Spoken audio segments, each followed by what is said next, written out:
Hopefully it's recording. So thanks everyone for being here. I see a lot of good friends in the audience.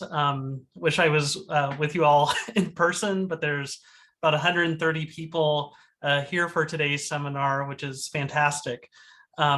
So today's seminar is brought to you by RNA MaxiGroup, which is the RNA salon and / RNA club at UW-Madison. And we have three very exceptional talks today, all given by graduate students here at UW-Madison. So I'll keep the introduction short, but one thing I wanted to say is that many of you who've been to RNA MaxiGroup know that speakers usually get their traditional RNA MaxiGroup wine bottle. And I was debating what to do with today's speakers because they're giving 20-minute talks instead of 1-hour talks. And so they're getting little mini wine bottles, and they can pick them up from my office afterwards. So with that, we'll go to our first speaker, Justin Maben. So Justin is a familiar face to many of you, who's been in the RNA Society for quite some time. So he's a 5th-year graduate student here in the CMB program. He originally joined the lab of our late colleague, Heidi Ving.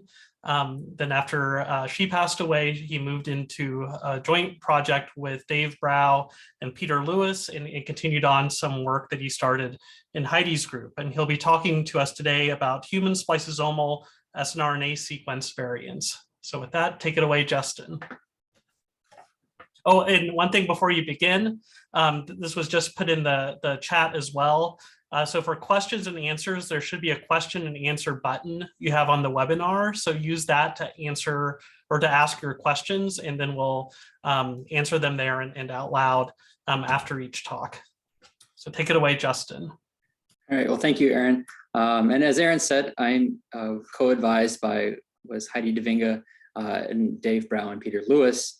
And today I'm going to talk to you a little bit about some published work that we published early last year in RNA Society Journal on human spliceosomal snRNA sequence variants and how they generate variant spliceosomes. And then I'll finish the talk discussing some of the newer unpublished work on elucidating the effects of snRNA variants on alternative splicing.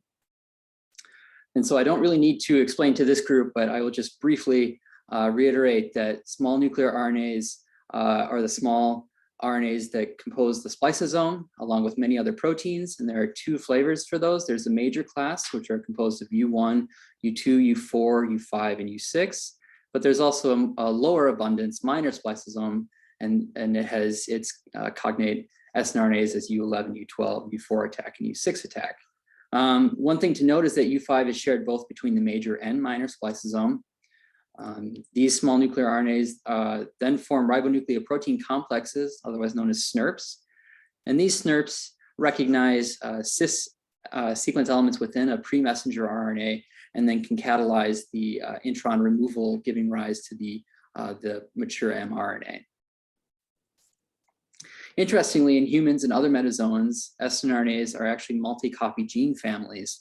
And what you can see is that many of these snRNA genes are scattered throughout the human genome, and they can range anywhere from about 31 in the case of U5 up to greater than 1,300 in the case of U6.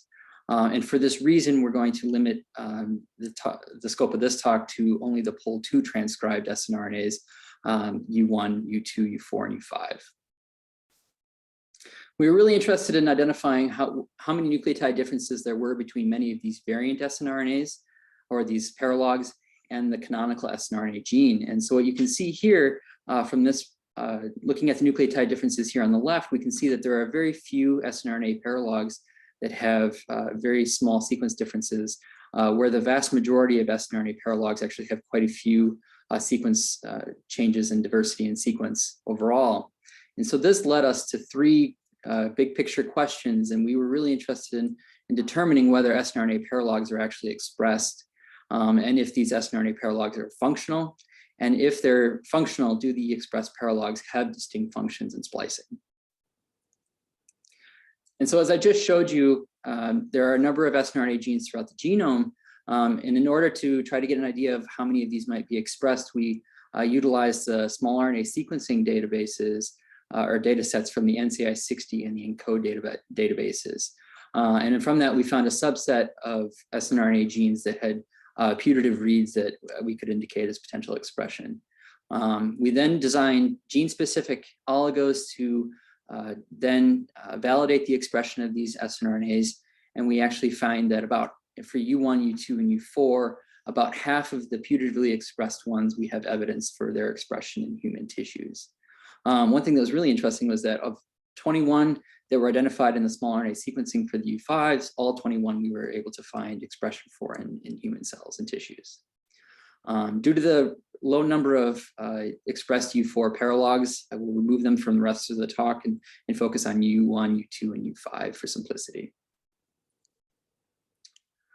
So then what we did is we took a pool of 35 adult human tissues, and we wanted to look at the percent relative expression of these paralogs as compared to the canonical or the major snRNA, in this case U1. And we can see that for many of these paralogs, their expression is quite low, even in comparison to that of the minor U11 snRNA.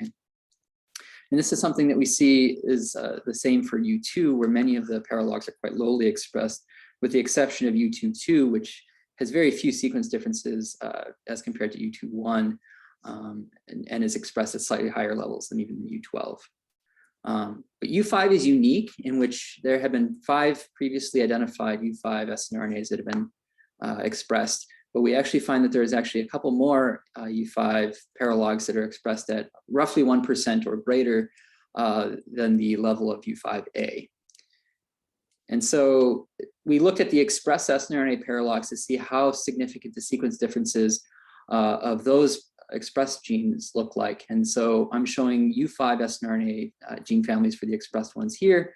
And what we can really see if we look across all these expressed U5s is that most of the sequence divergence actually occurs here in the 3' end of the snRNA. And in many of the more highly conserved regions, including the SM site here that I'll discuss in a little bit, and even within this primary stem loop that contains this U loop, which is important for 5' and 3' exon during ligation of the 5' and 3' exons during splicing catalysis, there is a number of nucleotide differences here as well.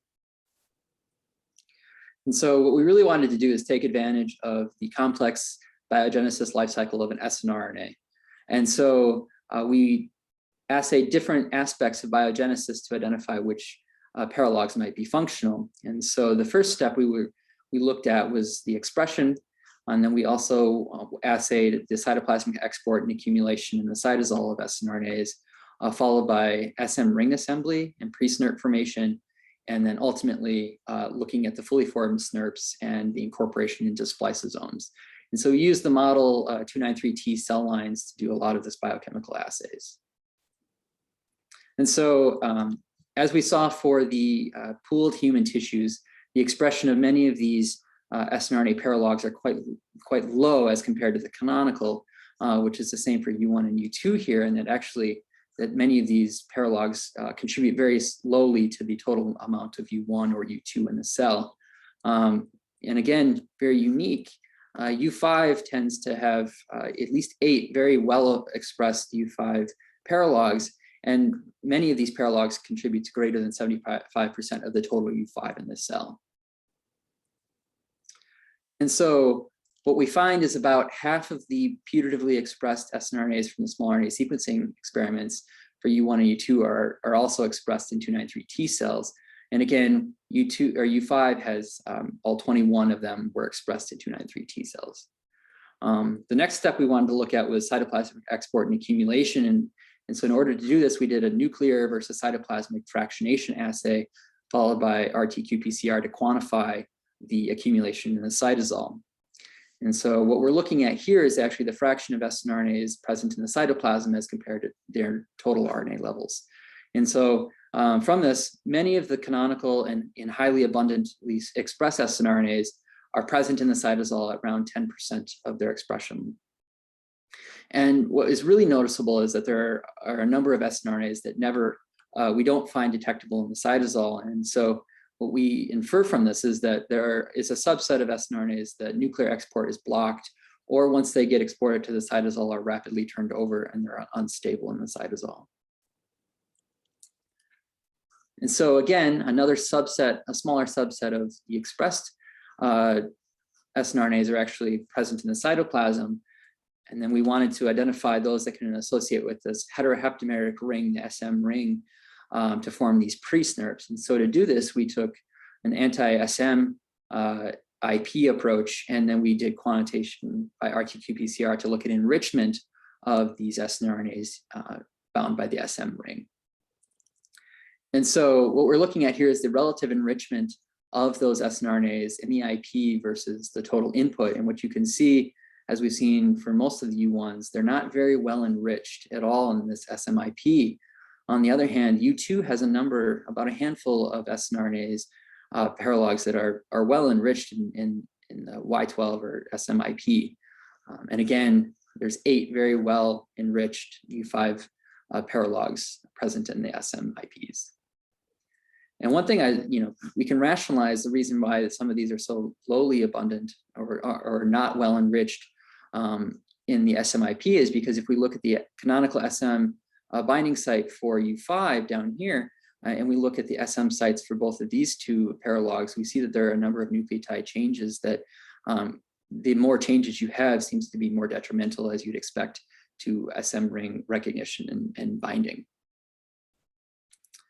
And so of the ones that are present in the cytoplasm, we find that all of them are incorporated into SM-bound complexes, with the exception, we actually have 2 additional U2 snRNA paralogs that we were able to identify in the SMIP. And the possibility is that these could be associating with the SM proteins in the nucleus as well, or are rapidly re-imported after association from the cytosol.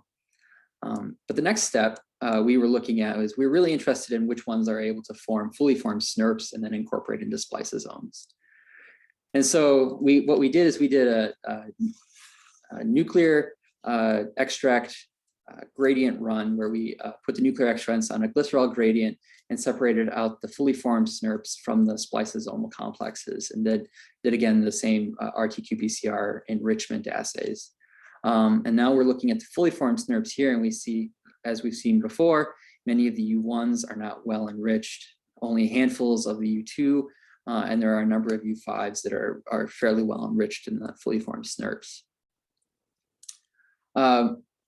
What was really striking to us when we looked at the spliceosomes is that even though there are many of these paralogs that are present in the fully formed SNRPs, there are a number of them that never actually get incorporated into spliceosomes, and we can see that here. And in most cases, many of these paralogs aren't well enriched in the SNRPs to begin with, and so it's likely that maybe these mature SNRPs aren't actually that stable.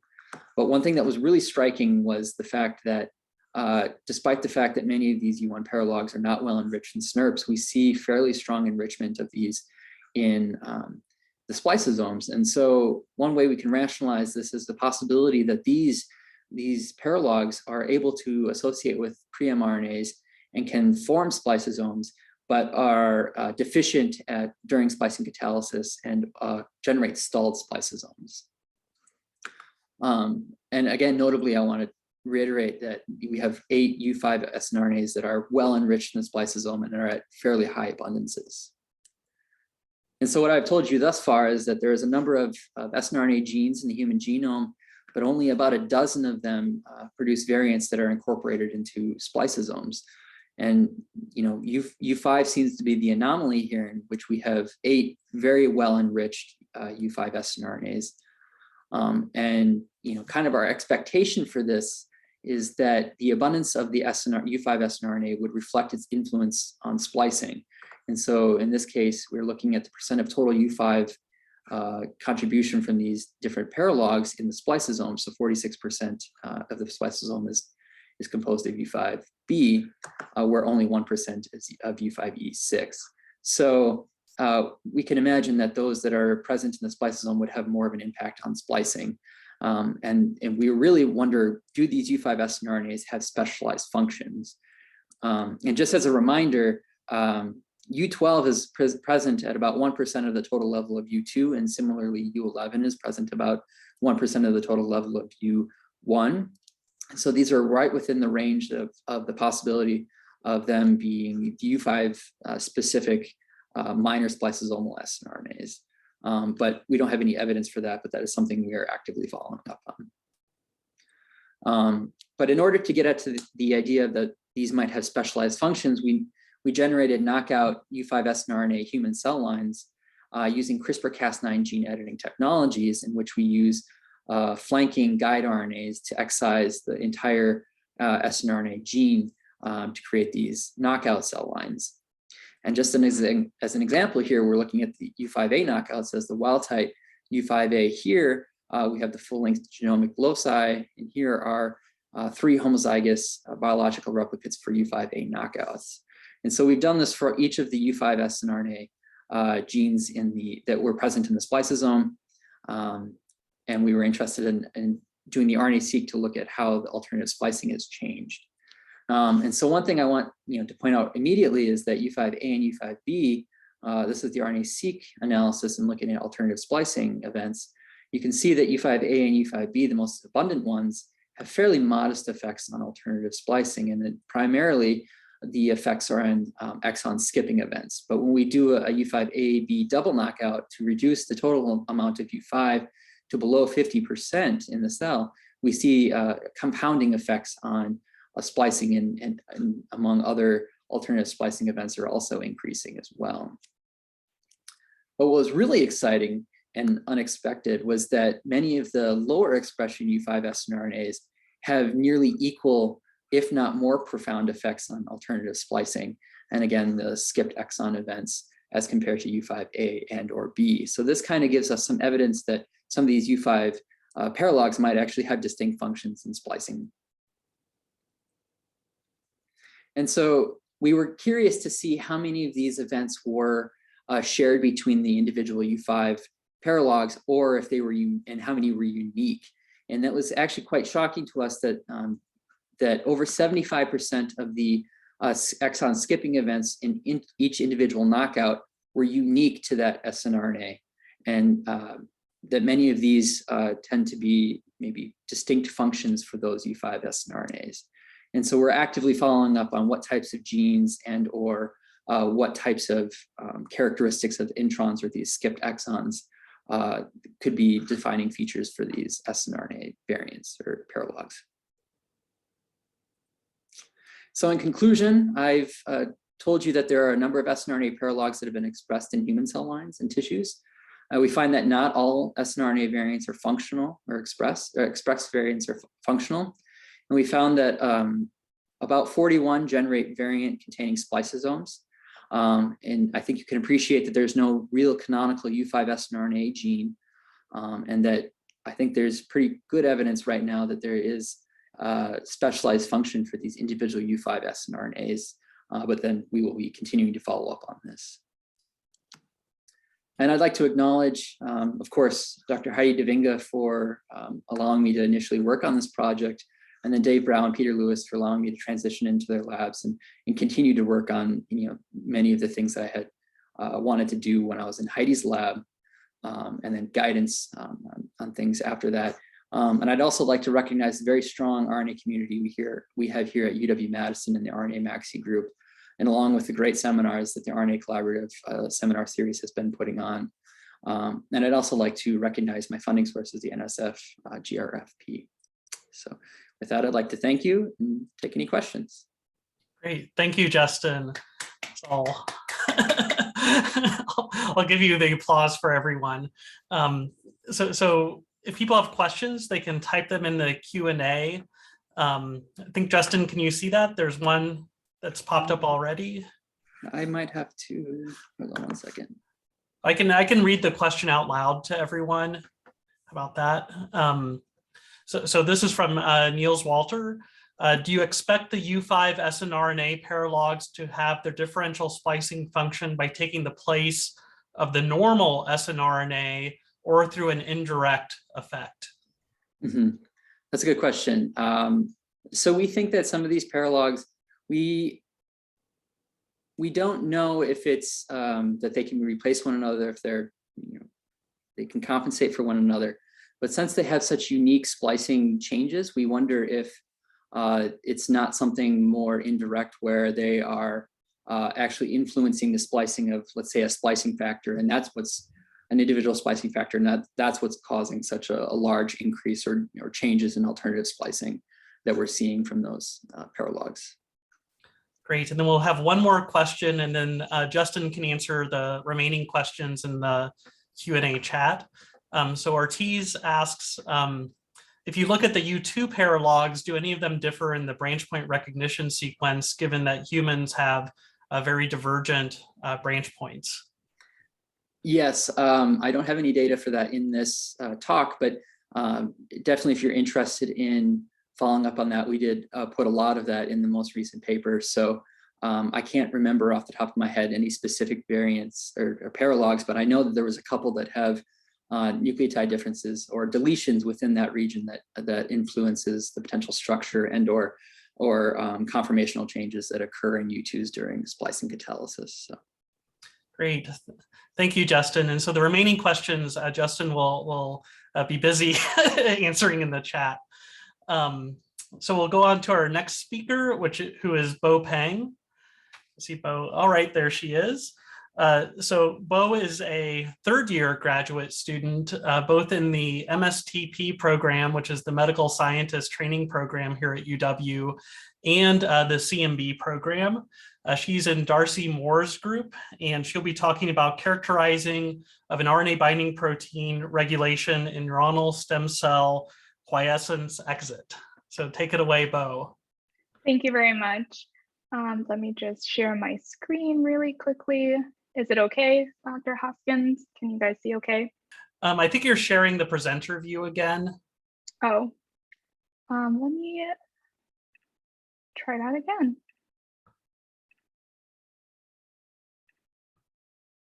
Perfect. Not now. Perfect.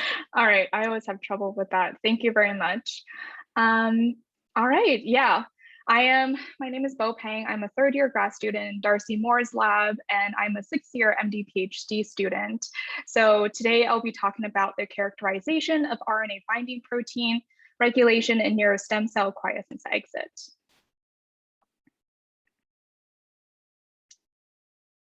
Just move some things around. All right.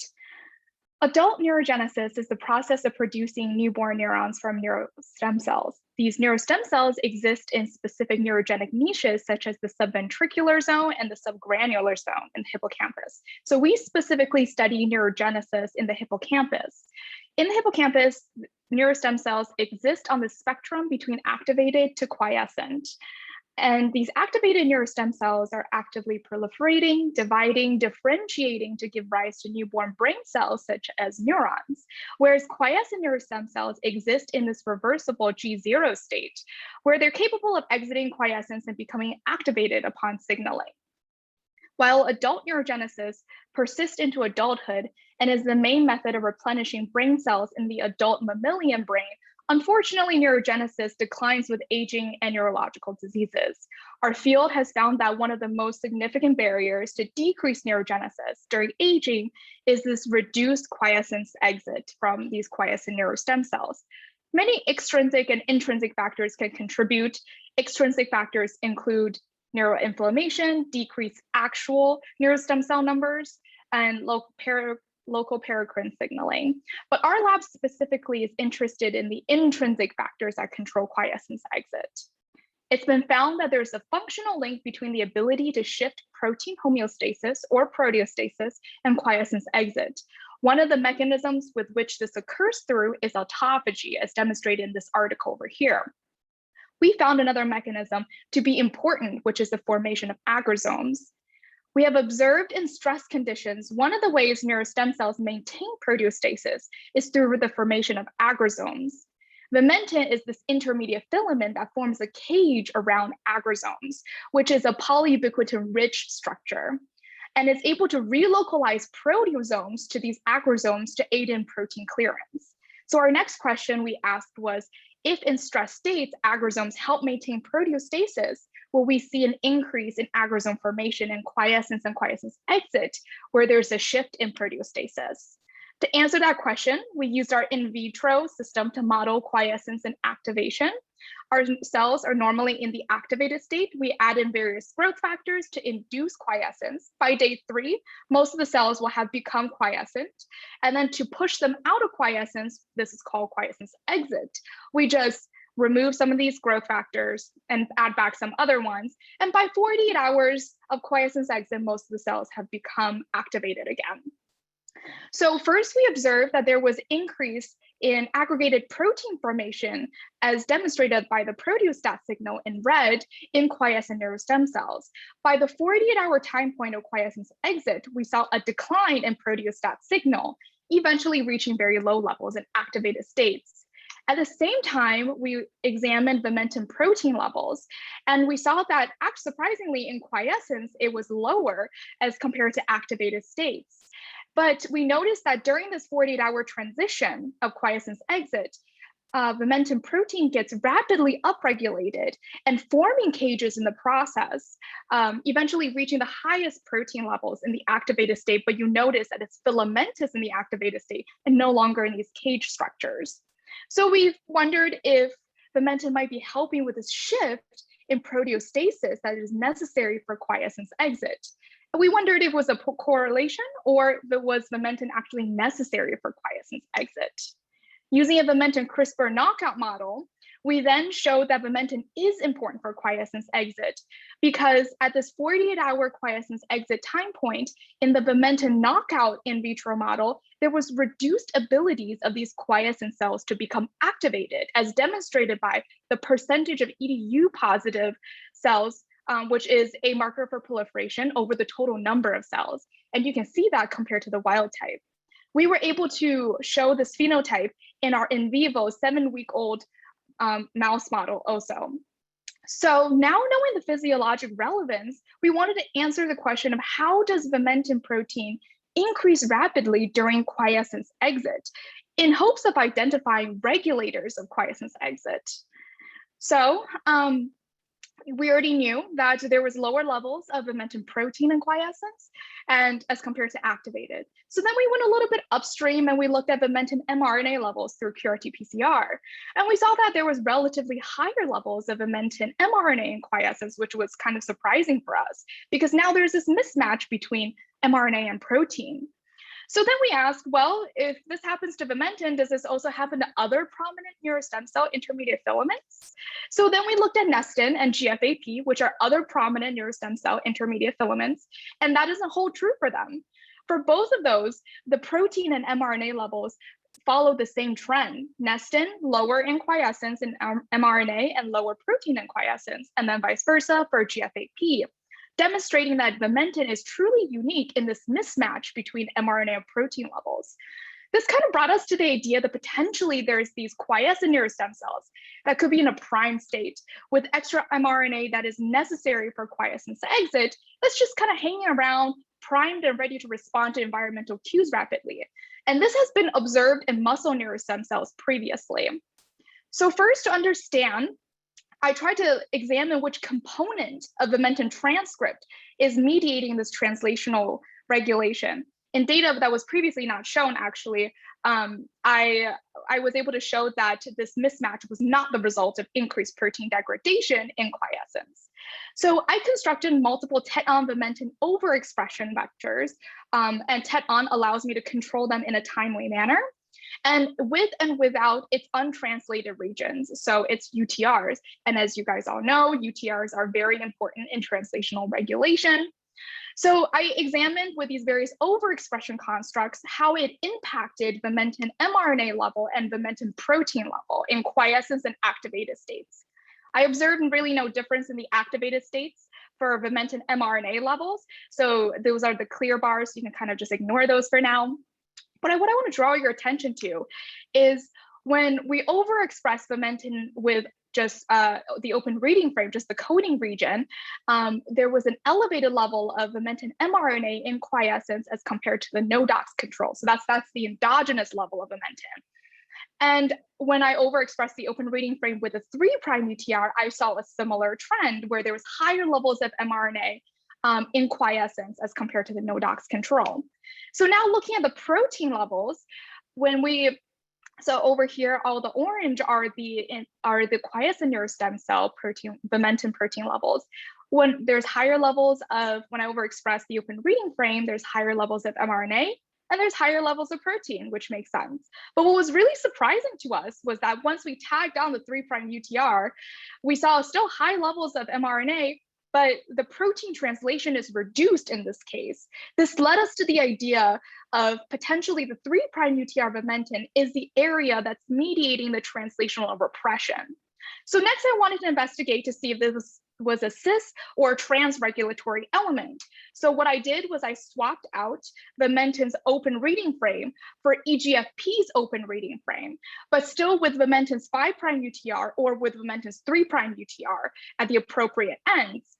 And I then measured EGFP's mRNA level in quiescence versus activated versus EGFP's protein levels in quiescence versus activated. And activated being 1, so I'm normalizing quiescence to activated. So the most important takeaway right here is that it's only when I'm overexpressing EGFP with a 3' UTR of Vimentin, I see an elevated mRNA level of EGFP in quiescence as compared to activated, although I did not appreciate any changes in EGFP's protein level. But this increase in mRNA without an increase in protein still demonstrates translational repression. My next point was I wanted to see if I can narrow down within this 3' UTR a specific area of translational repression. So what I did was I made truncated versions of the 3' UTR. The full Vimentin 3' UTR is 312 base pairs. I made truncated version of 0 to 205 and 0 to 100. And as you can see here with the 0 to 205 construct, I still have this elevated EGFP mRNA in quiescence as compared to activated. However, once I lose that 100 to 205 base pair region, I suddenly lose that elevated EGFP mRNA level in quiescence, which was very interesting. And this made us think that this area of translational repression is likely occurring between this 100 to 205 base pair region. So using this 105 base pair sequence, I was able to look through the canonical RNA binding motifs with the associated RNA binding proteins. And I was able to take that list, narrow it down with our RNA-seq data of quiescence versus activated states. And I found a potential RNA binding protein candidate that way. So this RNA binding protein candidate is Musashi. Musashi was originally discovered in Drosophila. It is necessary for asymmetric cell division of mechanoreceptors cells in Drosophila. And then in rodents, they found Musashi to be important in mediating self-renewal activity and survival of neurostem cells through translationally repressing numb RNA at the 3' UTR. This sets a pretty good precedence for me, so I continued examining Musashi 1. And something that I came across that was very interesting was that Musashi 1 acts in a context-dependent switch of functions.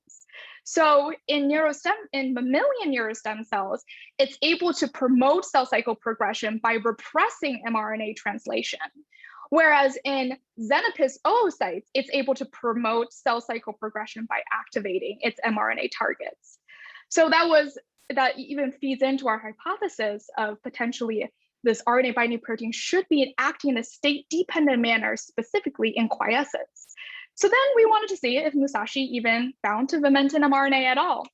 So I did a Musashi 1 RNA immunoprecipitation to see if I can pull down Vimentin mRNA. And as you can see here, so what you see is Vimentin mRNA log fold change. And I was able to see enrichment of Vimentin mRNA in quiescence with Musashi 1 pull down as compared to the IgG control pull down. But what was really surprising was that I only saw this in quiescence, and you can see I wasn't able to pull down Vimentin mRNA activated states. So again, feeds into my hypothesis, this RNA binding protein is acting in a state-dependent manner. So using a crude method of evaluating how Musashi 1 interacts with Vimentin mRNA and how it regulates Vimentin mRNA and Vimentin translation, I found a drug that specifically inhibits Musashi at the RRM1 domain, luteolin. And so before showing you guys the RNA and protein data, I first also did another pull down with luteolin inhibition. So that should abrogate this interaction between vimentin mRNA and Musashi-1 protein. And again, and definitely you see that you lose this interaction in quiescence once I add in luteolin, and I was no longer able to pull down vimentin mRNA. So next I examined vimentin mRNA and protein levels to see how does preventing a Musashi-1 from interacting with vimentin, how does it affect vimentin mRNA and protein levels? So what normally happens during quiescence exit is you get this decrease in vimentin mRNA and you get this increase in vimentin protein. And so I treated these cells with 48-hour treatment of luteolin. And again, right here demonstrating how luteolin should be acting in our conditions. And I again measured vimentin mRNA levels and vimentin protein levels graphed here. So everything is normalized, drug treated to the DMSO control. And what was really interesting, well, first of all, what was less interesting was that I wasn't able to appreciate any statistically significant changes in vimentin mRNA levels in quiescence or the 24-hour quiescence exit, 48-hour quiescence exit, or activated states. However, I did observe statistically significant decrease in vimentin protein level in the drug-treated conditions, as you can see here, both in the plot and also in the Western blots, very obviously. And there was no effect of the vimentin protein levels in the activated states.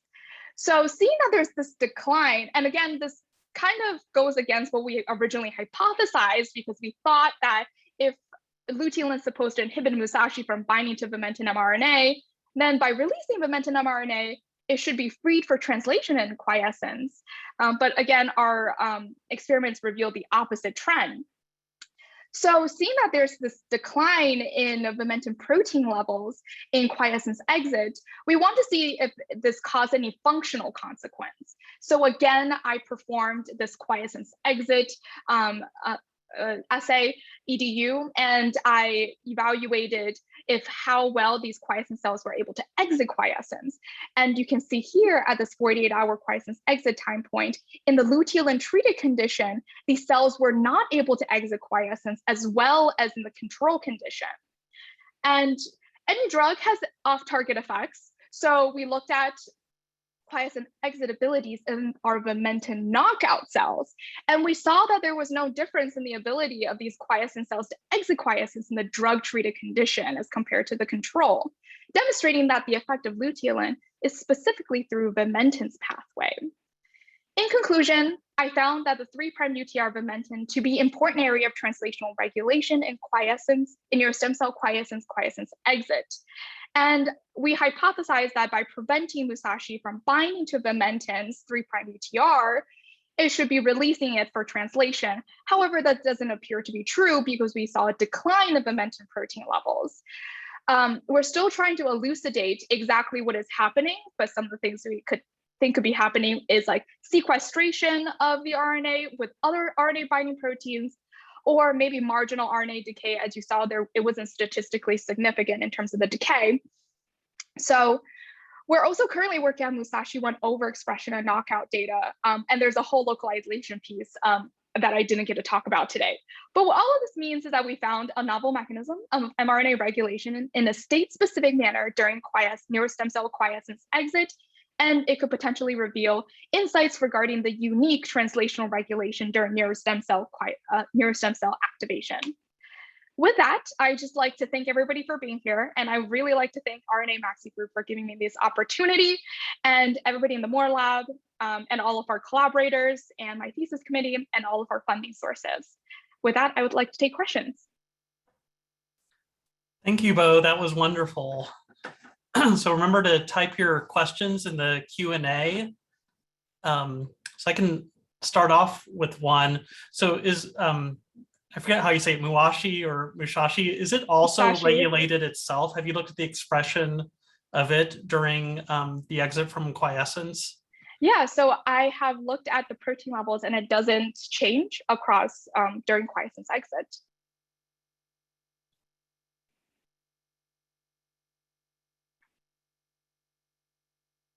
Give people a minute here to type in their questions. So the other question I had is I hadn't heard of the drug before. Is that specific just for Buashi or for any RRM domain? So it was in the paper that it was published in, it said it was specific for Musashi's RRM1 domain. So Musashi also has 2 RRM domains. Yeah, so it's specific for its Musashi, its RRM1 domain. Although it is a flavonoid, so it probably has, you know, other off-target effects. So that's why we're working on the knockout and the overexpression, so to be more pure. Great. So Gail Robertson has a question. Have you considered a role for condensate formation in translation inhibition? I'm not sure what the condensate formation is. I think everyone here on the RNA side was looking at your protein aggregates and thinking, is that a phase separated compartment? Oh, I see it. And is there any role for that in this regulation pathway? Right. So you're talking about the agrosome formation. Is that what you're thinking? Yeah. So and maybe Gail could also expand on in the Q&A if she was thinking of something different. But yeah, go ahead. Yeah. So if we're talking about agrosomes, they are, my understanding is they are located in this perinuclear bay, and every cell just has one. And I don't believe it's a phase. It's a liquid phase separation phenomenon. Its polyubiquitinated proteins are kind of dragged there, and envimentin helps facilitate this process too, since it's a cage and it also has, it's an intermediate filament, so it also helps transport different things to this agrosome. Great. Okay, so I did interpret Gail's question correctly. So we'll give Marv the last question here. So Marv asks, he recalls that Musashi has connections to disease. Can you discuss any of your findings in light of the disease relevance? Yeah, so most of the literature I've been reading about Musashi is in terms of its proto-uncle abilities. And actually vimentin is also a proto-uncle gene. To no surprise. And so the literature I've seen is how Musashi is important in glioblastoma development. And there was some other types of cancers that I cannot remember. I know pancreatic cancers, it's also involved in the disease process, but I've just been trying to narrow down on the neuronal side of things as I'm looking through the literature. Great, thank you, Bo. So we'll move on. I think you have a few more questions here in the chat, and Bo, you can answer those as we give our last talk. So the last talk is Brian Carrick, who earlier told me today he feels like a 5th-year graduate student in the IPIB program, so we'll go with that. So he's in the labs of Marv Wickens and Judith Kimble, and he'll be talking about the multiple roles of an RNA binding protein during development. Great. Thanks, Aaron, for that introduction. I'm excited to share some of our recent work from the Kimble and Wickens labs. And luckily, Bo gave a great introduction to RNA binding proteins in general. And our lab is specifically interested in a family of RNA binding proteins called the PUF family. PUF stands for Pumilio and FBF. And in humans, we have 2 PUF proteins, PUM1 and PUM2. But the name and number varies organism to organism. Here, I am showing you the crystal structure of a PUF RNA binding domain. It's made up of 8 repeats called PUF repeats, which bind and contact to the RNA.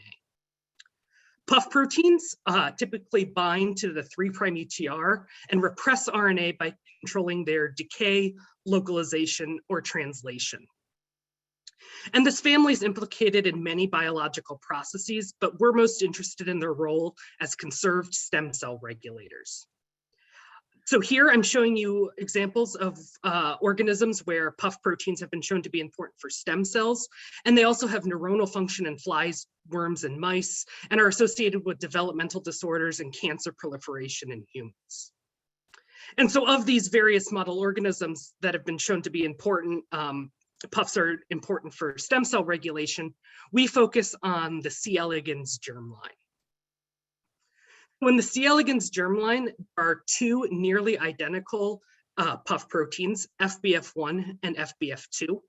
They're over 90% identical in amino acid sequence, and they're functionally redundant for two critical functions.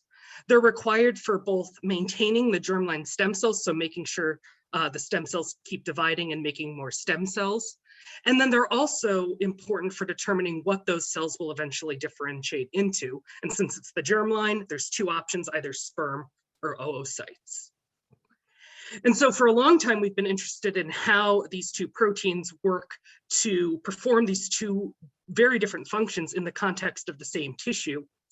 Previously, we identified the RNAs that FBF bound to in vivo using iClip, and we found that they bound mostly the same RNAs. And now that we had this list of targets, we were interested in wondering how FBF1 and FBF2 achieve these two distinct functions. So how did it know which RNAs to bind, when, where in the same tissue? And there are many ways in which RNA binding proteins can achieve specificity, but our hypothesis focuses on protein-protein interactions. Here, I'm showing you the crystal structure of FBF2 bound to a consensus RNA sequence. And I'm highlighting this interface termed the R7-R8 loop. It's this flexible region between puff repeats 7 and 8. And it's a little more clear here if I pop up the surface diagram, and I've colored this loop here in green. Previous in vitro work from several labs, including our own, pioneered by Zach Campbell, identified this region as being critical for interaction with several protein partners in vitro. Mutation of this interface abrogated interaction with several different protein partners in vitro. However, it did not affect FBF's ability to bind to a generic RNA sequence, its consensus sequence in vitro. Not only was this important for interaction of C. elegans proteins, it was also the location of a human Pamilio and CPEB interaction, and it's also the location of a Drosophila Pamilio nanos interaction. And so my project really started off wondering what role this conserved interface plays in vivo. Look at this, we utilized CRISPR-Cas9 gene editing to mutate the R7-R8 loop of these puff proteins. And for the purposes of this talk, I'll be focusing on one of the redundant proteins, FBF2. And rather than delete or mutate the whole interface, I mutated tyrosine 479 to alanine, since this was the critical residue for partner interaction in vitro. And so we generated this mutant, and we wanted to look at the biological effect if there even was one. And so if we just think about FBF2 without its redundant protein FBF1, it can perform these two critical functions in maintaining the stem cells and determining what they'll differentiate into. When you get rid of the protein completely, you lose both of these functions. And what was really quite striking to us was when we made the single amino acid substitution, the animals were still able to maintain stem cells, but we lost the ability to control differentiation and carry out that sperm oocyte decision. And so we began to think about how this was trying to separate out these two functions of FBF. And we wanted to know molecularly how this Y479A mutation was affecting FBF2 in vivo. To do this, we looked at 3 different aspects of FBF biology. We wanted to know whether this mutation was affecting FBF's protein expression or localization. It could be that it was affecting its ability to repress RNAs, or it could be changing the RNA binding landscape or which RNAs FBF was binding to in vivo. Using immunofluorescence to look at wild type and mutant protein expression and localization, and an in vivo tethered function assay as a reporter for FBF's ability to repress, we saw no difference between wild type and our mutant FBF. And so today, what I'll be focusing on is our experiments using eClip, look at how this mutation might affect FBF's RNA binding landscape. And we were particularly interested to see if we lost binding to any key FBF targets, since we were losing one of its functions in vivo. And so I'm sure many of you in this audience are familiar with CLIP. Just as a quick refresher, using UV light, we're able to cross-link our protein of interest, RNAs. And since we're working in C. elegans, we can do this with, at the time, alive worms. We can then immunoprecipitate our protein of interest, in this case, wild type and mutant FBF2, digest the RNA to create a footprint, prepare our cDNA libraries, and then high throughput sequence them to identify regions in transcripts where FBF is associated. And I'll just take this time to highlight Fan Chen in Sundas Kella's lab here at UW, who has really pioneered our bioinformatic analysis. And to be confident in our results, we performed 4 biological replicates of both wild type FBF2 and Y479A FBF2. And so I'm going to take you through what some of this data looks like. Here I'm just showing you a full gene diagram here at the bottom for a target that we previously identified of FBF2. In all these diagrams, I'll be showing the UTRs in light gray, coding exons in this dark gray, and introns are the thin line. And here's what the peaks look like over this gene in particular, with the number of normalized reads up here in the top left corner. And luckily and reassuringly, at least over this gene, we saw that for our 4 wild type replicates, we saw a similar binding pattern and amount of normalized reads over this gene. And for this gene, we also saw the same for our mutant animal, similar pattern, similar number of normalized reads.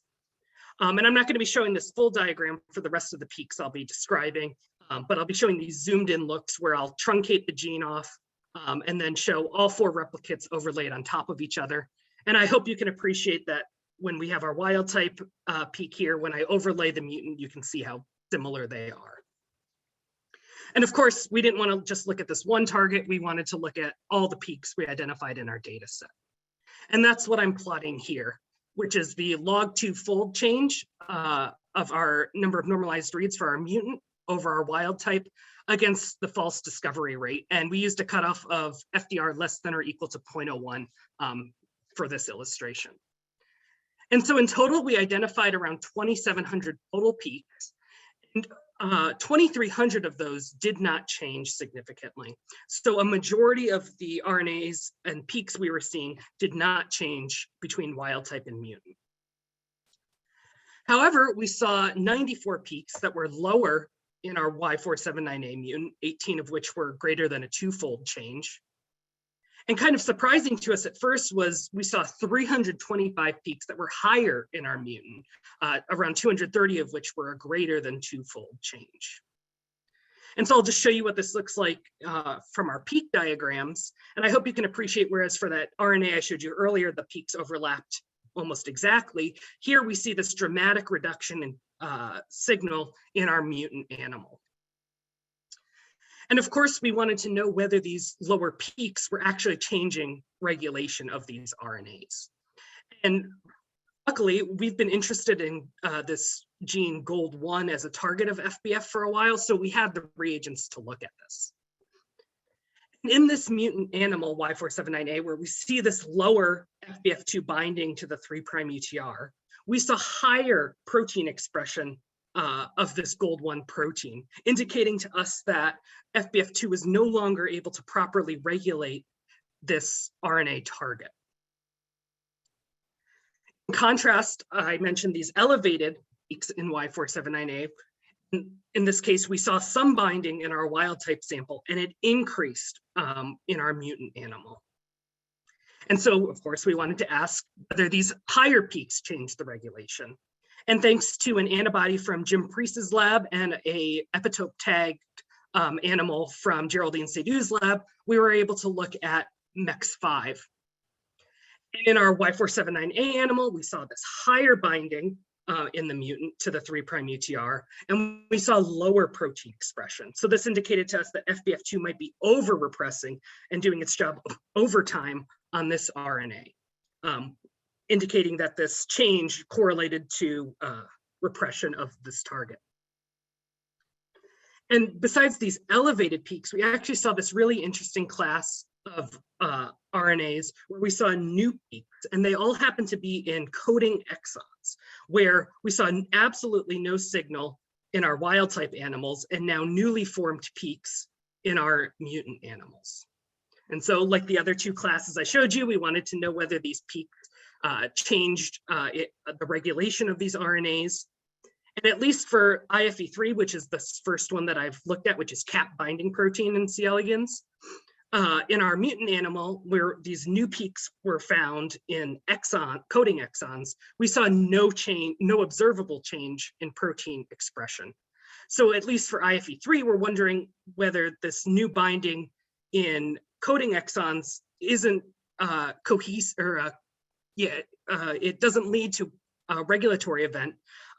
Because as I mentioned, puff proteins typically bind in the 3' UTR. So maybe the regulatory machinery that puff proteins need isn't present here to actually regulate these RNAs. So looking at this as a whole, we found this mutation that affected a small subset of the total number of peaks identified by eClip. And we see these specific changes that we're really interested in following up on and trying to understand these changing patterns. So we're looking at sequence features, or other RNA binding protein sites to try and correlate these changes that we're seeing in the CLIP data. So to summarize some of the things I've told you today, looking at this conserved protein-protein interface of a really important RNA binding protein, we saw that mutation of a single amino acid separated we were able to separate two of its functions. It was still able to maintain stem cells, but it could no longer carry out the sperm oocyte differentiation decision. When we looked at whether this interface affected FBF's ability to repress RNAs, we saw no change in its intrinsic regulatory activity as assayed by our in vivo tethered function reporter. However, when we looked at the specific RNAs that F2 was binding to, we saw a shift in the RNA binding landscape, and a specific subset of RNAs changed. And so I just want to spend the last couple of minutes here thinking about how this is working. So we know quite a few of the protein interactors of FBF, and we've been actively testing these via co-IP and co-IP mass spec. And as of yet, we haven't been able to track down a changing partnership, but we're working on other techniques like the proximity ligation assay, and we're doing co-IP mass spec to try and identify if there are Y479 dependent partnerships, especially since many of these known interactors are RNA binding proteins themselves. And thinking about this in the context of those peaks that we saw changing, particularly these ones where we saw less binding in our mutant, we're thinking of it in terms of if there's a partner, especially another RNA binding protein, where FBF is interacting with that protein to stabilize an interaction, or a partner could be slightly shifting the preferred sequence of FBF to bind, maybe an upstream or downstream nucleotide that stabilizes an interaction. So when we have an intact interaction, it's promoting binding. And when we lose the interaction, it's weakening the binding to these RNAs. And thinking about, especially we lose, and then we now see also in this mutant increase in signal in certain regions, I'd like to think about these 3 regions that FBF is binding to sort of simplify it in one way that we're thinking about it. So this green, orange, and pink region. With wild type FBF2, we see high binding to gold 1, some binding MX5, and no binding to this coding exon in IFE3. And now that we're losing a significant amount of binding this region, we now gain binding in these other regions. So the loss of binding to targets leads to increased binding to other RNAs. And we're also interested in following up on how this is affecting the regulation of these RNAs, particularly for these peaks where we see newly formed regions of interaction outside of the 3' UTR. And regardless of the mechanism that is this Y479A mutation is having, we're able to look at the 2 functions of this protein and actually generate a mutant that affected one function and not the other. So we're really interested in figuring out which of these targets that are changing are driving this phenotype, and also whether this phenomenon is conserved, since, as all of you know, multi-protein complexes pervade RNA control. So any principles we learn here will hopefully apply to other RNA binding protein networks as well. And so with that, I want to thank wonderful people in the Kimble and Wickens labs, especially Marvin, Judith, all of the current lab members, particularly Sarah, Peggy, and Mary Grace, who I've gotten to work with closely on this project, all of the former Kimble Wickens lab members, as I mentioned, our collaboration with Sundus Kellas and Fan Chen on the bioinformatics, our friends in the Sheets lab. And if we don't get to any questions that you may have or want to get in contact, I have my contact information here. And with that, I'd like to thank you for your attention, and I'm happy to take any questions. Thank you, Brian. I'll clap and also clap for Bo, because I realized I forgot to do that. So sure, we have time for maybe 2 questions before we end here. I'll start off with the first question. So I was kind of wondering, you said there are 2 paralogs in C. elegans, and I'm kind of wondering if you mutate this protein, does anything change with the clip of the other paralog that you didn't mutate? Yeah, we haven't done that experiment, but it very well could be affecting that RNA binding pattern. We don't see a strong, the only time we see that phenotype where we lose one of its functions is when we get rid of the redundant protein. So we don't have a strong phenotype when it's present. So in our mind, we're thinking it's probably compensating for whatever's happening with the mutation, but it's definitely something Marv, Judith, and I have talked about many times, is doing the clip on the opposite puff when you mutate the other one. All right. Any other questions? I also I'll ask another one then. So the peaks that appear in the coding regions are interesting. Does that imply those mRNAs are not being translated? So we don't see a change in their regulation. In terms of the protein, the protein levels aren't changing. We want to do some more careful characterization of the RNAs to see if there's any changes. Yeah, they're weird. And it seems to be specific because we see in all 4 replicates in these regions, these new peaks. Yeah, it'd be interesting to do a polysome gradient and then see if the mutant protein bound RNAs are in polysomes or if they're just in monosomes, for example, or not in monosomes at all. Yeah, we've been interested in that, especially because one of the protein interactors that might change in the mutant, at least in vitro, is RAC1, which obviously involved in ribosome collisions and sensing of ribosomes. So definitely a partner to follow up on. So we have 2 questions here. So CJ Lim asks, is Y479 equally conserved in FBF1? Yes, it is, and the phenotype is identical. So if you mutate that residue, we see the same effect on the protein. And then Chao Yi Yang asks, does FCR1 regulate cell cycle in C. elegans? I believe it is a cell cycle regulator. I don't know a whole lot about FCR1. It's Fizzy-related 1. I would have to dig more into that. I should have read up on that, sorry. Great. So I think we'll wrap things up there. So let's give everyone a hand. Those were 3 absolutely terrific talks. I think many of you are realizing how good the graduate students at UW-Madison are and how you should all try to recruit them to your companies and to your labs as postdocs.